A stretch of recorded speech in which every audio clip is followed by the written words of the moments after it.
Good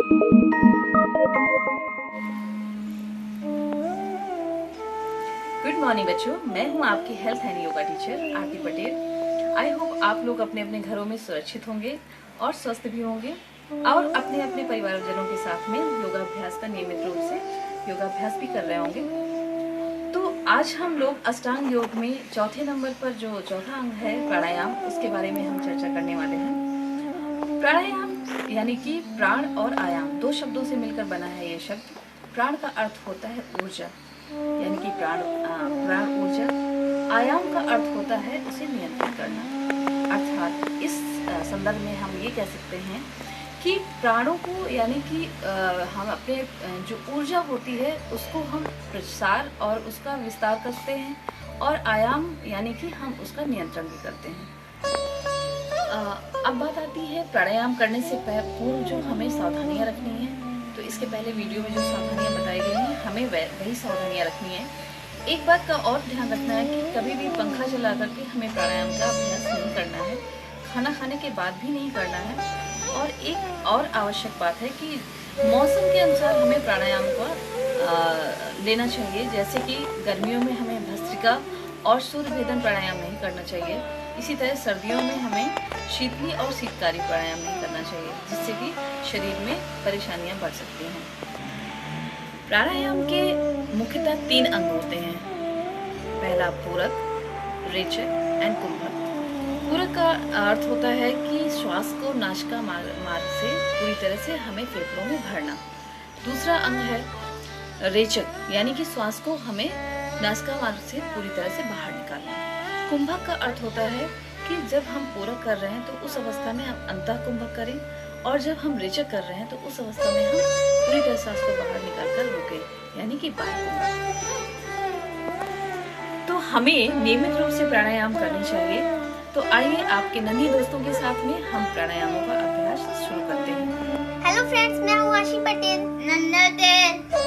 Kanhaiya Patel. आज हम लोग 5 प्राणायामों का अभ्यास करेंगे। भस्त्रिका, कपालभाति, अनुलोम विलोम। तो आइए सबसे पहले हम लोग भस्त्रिका प्राणायाम प्रारंभ करते हैं। उसके लिए किसी भी सुखासन या पद्मासन में सीधे बैठ जाएं। आपकी रीढ़ की हड्डी बिल्कुल सीधी होनी चाहिए, बैकबोन, और दोनों हाथों को ज्ञान मुद्रा यानी कि तर्जनी और अंगूठों को आपस में मिलाएं और सीधे बैठें। अब हम अपने आंखों को बंद कर लें और श्वास को भरते हुए नासिका मार्ग से भरते हुए पूरा 2.5 सेकंड में पूरा भरें। फिर उसको श्वास को बाहर निकालें, 2.5 सेकंड में बाहर निकालें। ऐसे ही हम श्वास को जल्दी जल्दी भरेंगे, फिर श्वास को बाहर निकालें। कंधों को बिल्कुल स्थिर रखें। भस्त्रिका प्राणायाम जैसा कि हम देख रहे हैं कि हमें ज़्यादा से ज़्यादा सांस हम ले रहे हैं तो ऑक्सीजन लेवल हमारा बढ़ता है, यानी इनटेक बढ़ता है। नॉर्मल हमारे फेफड़ों का जो 400 से 500 ml हम ऑक्सीजन इनटेक करते हैं, भस्त्रिका करने से हमें 4 से 5,000 ml इनटेक बढ़ जाता है, जिससे कि हमारे हर एक सेल में ऑक्सीजन पहुंचती है फेफड़ों के माध्यम से हमारे ब्लड में, ब्लड से हमारे हर एक सेल्स में, और उसके अंदर जो माइटोकॉन्ड्रिया होती हैं वो हमें एनर्जी जनरेट करती हैं, यानी कि हमारे चारों ओर एक आभा मंडल एनर्जी का तैयार हो जाता है। तो इसे प्रतिदिन करें। इस प्राणायाम से इड़ा, पिंगला और सुषुम्ना नाड़ियाँ प्रभावित होती हैं। फेफड़ों की सफाई होती है, हमारे फेफड़े मजबूत बनते हैं। कंठ की भी सफाई होती है, कफ वगैरह निकल जाता है, मन को शांति मिलती है। दमा और क्षय रोगों में ये बहुत ही महत्वपूर्ण प्राणायाम है। स्नायु तंत्र यानी हमारा नर्वस सिस्टम मजबूत होता है, हमें आंतरिक ऊर्जा मिलती है। तो प्रतिदिन हमें 5 मिनट इसका अभ्यास करें। जब आप थक जाएं तो नॉर्मल ब्रीदिंग करें, इसके बाद दूसरा क्रम शुरू करें। तो आइए अगला अभ्यास कपालभाति प्राणायाम। कपालभाति करने के लिए किसी भी सुखासन या पद्मासन में बैठ जाएं, हाथों को ज्ञान मुद्रा पे रखें। इसके बाद हम इस श्वास को एक लंबी गहरी श्वास लें। अब इसके बाद श्वास को हमें बाहर निकालना है नासिका मार्ग से। नासिका से हम श्वास को बाहर तेजी से निकालें। ये प्रक्रिया हमें थोड़ा तेजी से करना है। श्वास लेने का जो प्रयत्न है वो नहीं करना है, श्वास अपने आप अंदर आएगी। श्वास को हमें सिर्फ बाहर निकालने का प्रयास करना है। कंधे आपके स्थिर होने चाहिए, बैकबोन सीधी। इस प्रक्रिया को जल्दी जल्दी करना है। सामने अपने दोनों भौहों के बीच में ध्यान लगाते हुए। Very good.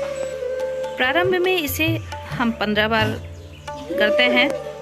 प्रारंभ में हमें ये अभ्यास 15 बार करना चाहिए, 10 से 15 बार कर सकते हैं। फिर इसके बाद लंबी गहरी सांस बीच में लें, फिर दोबारा से 15 बार। इस तरह से हमें 15-15 बार के 3 चक्र करें। फिर धीरे धीरे इसकी गति हम बढ़ा सकते हैं। इससे हमें 99% कोई अगर रोग है तो उससे मुक्ति मिलती है। शारीरिक और मानसिक जो शक्ति बढ़ती है, शांति भी मिलती है। वेट लॉस में भी बहुत सहायक है, मोटापे में भी। और हमारे अंदर अगर खून की कमी है तो वो भी बढ़ती है। कैल्शियम यानी हड्डियों की कमजोरी दूर होती है। न्यूट्रिशनल बैलेंस होता है हमारी बॉडी में। भूख अच्छी लगती है, तो इसका अभ्यास नियमित रूप से करें। कपालभाति करने से हमारे जो मस्तिष्क का अग्रभाग है वो उसका शोधन होता है, मन को विश्राम मिलता है और हमारे अंदर एक नई ऊर्जा यानी आंतरिक ऊर्जा का विस्तार होता है। ध्यान की शक्ति बढ़ती है। इसको नियमित अभ्यास करें। तो आइए बच्चों, हम सभी लोग अब अगला अभ्यास अनुलोम विलोम प्राणायाम करते हैं।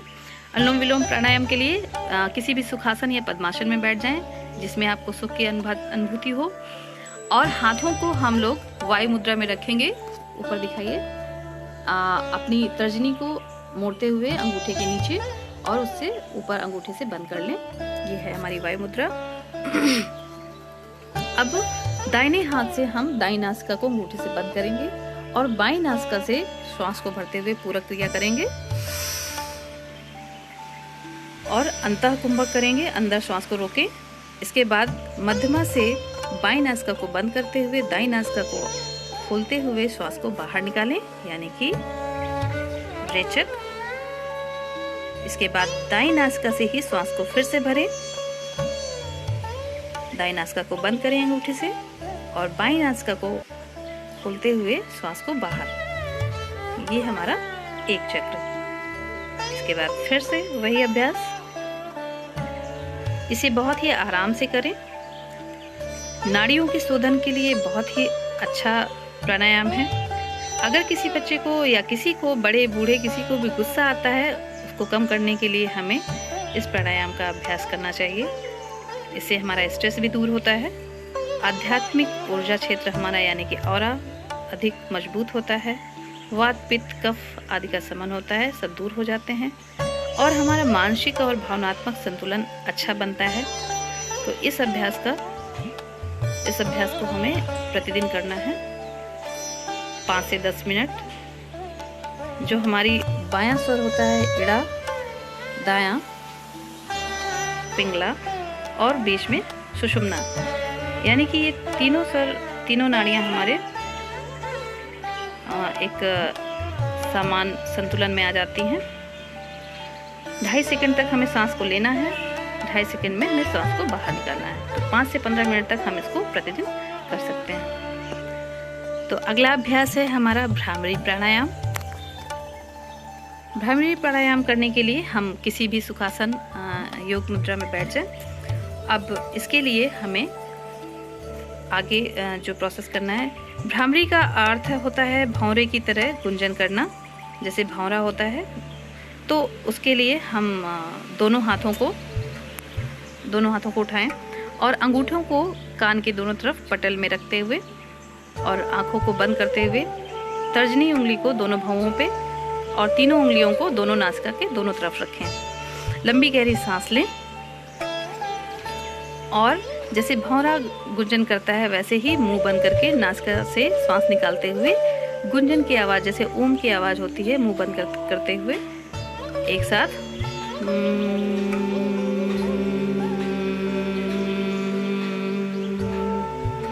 फिर लंबी गहरी सांस लें। इस तरह से 3 से 5 बार करें। लंबी गहरी सांस, भौरे की तरह आवाज़ गुंजन करते हुए।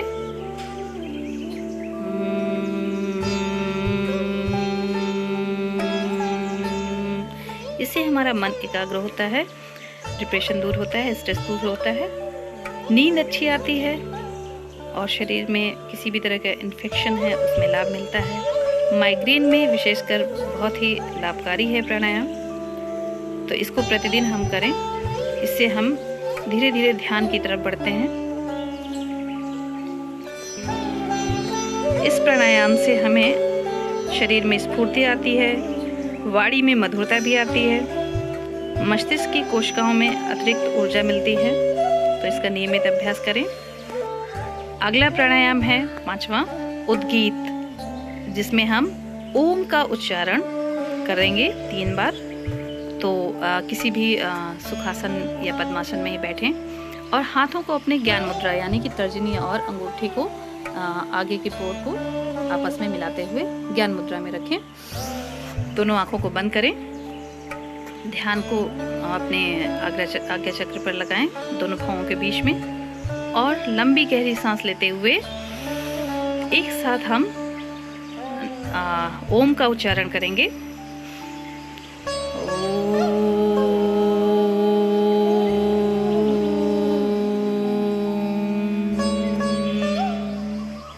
फिर से एक बार।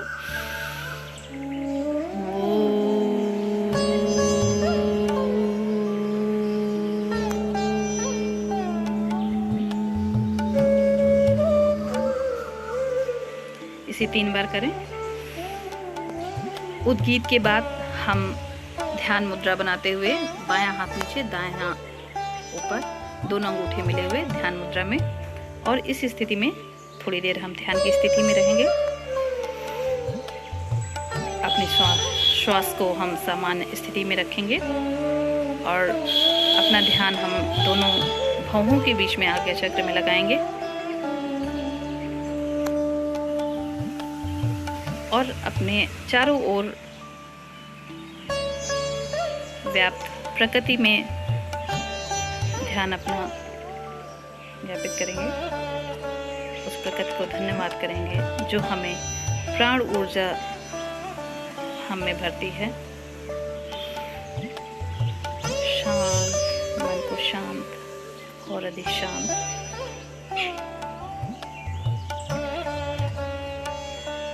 अपने चारों ओर होने वाले चिड़ियों की चहचहाहट, ठंडी शीतल हवा, इसको महसूस करेंगे।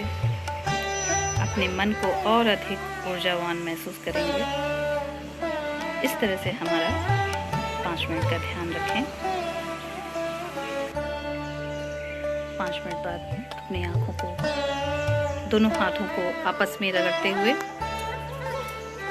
और अपने आंखों में और चेहरे पर लगाते हुए धीरे धीरे आंखों को खोलें। अपने चारों तरफ की प्रकृति को महसूस करें, धन्यवाद करें, और आज का हमारा ये सेशन यहीं पे समाप्त होता है। तो बच्चों, आज का सेशन आई होप आप लोगों को बहुत अच्छा लगेगा और इसे नियमित रूप से अपने घरों में अभ्यास कीजिए, अपने बड़ों के साथ, बुजुर्गों के साथ, और स्वास्थ्य का लाभ लीजिए। तो आप सभी लोगों को वीडियो देखने के लिए थैंक यू।